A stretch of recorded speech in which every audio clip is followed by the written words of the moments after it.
Donald and Douglas enjoy their work on the Fat Controller's railway. They don't mind what work they do, they can tackle goods and passenger trains easily.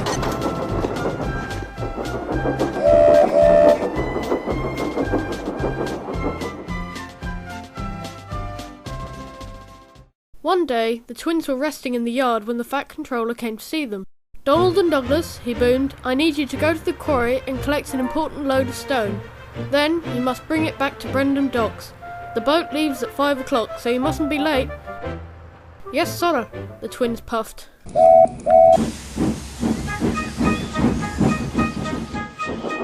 Donald and Douglas puffed through the countryside towards the quarry.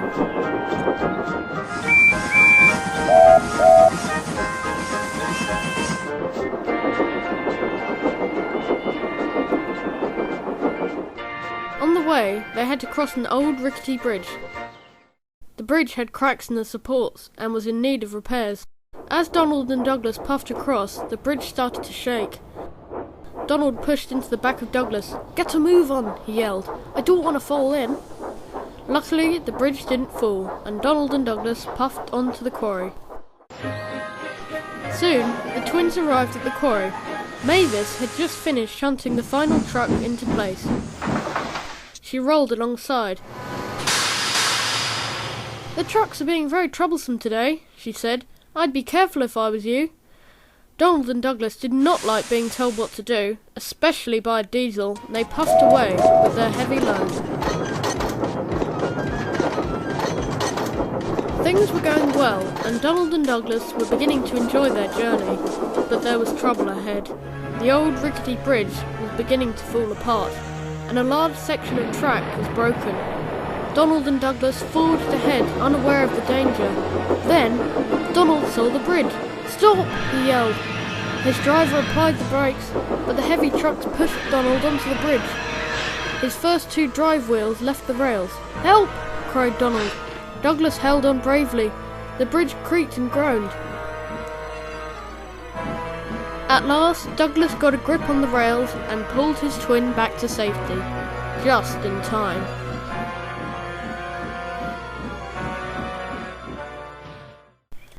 Their drivers examined the situation. "We can't go any further," they said. "What about our load of stone?" said Douglas.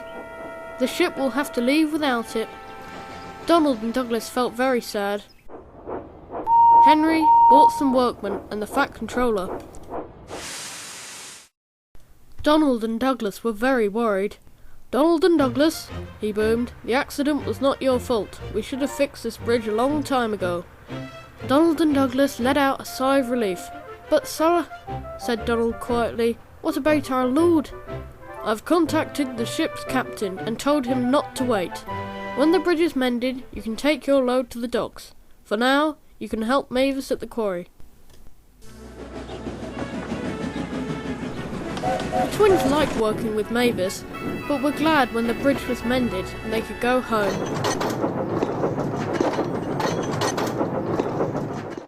They reached the dock safely, and Cranky unloaded the stone from their trucks into the ships waiting at the port. Then the twins puffed back to the sheds.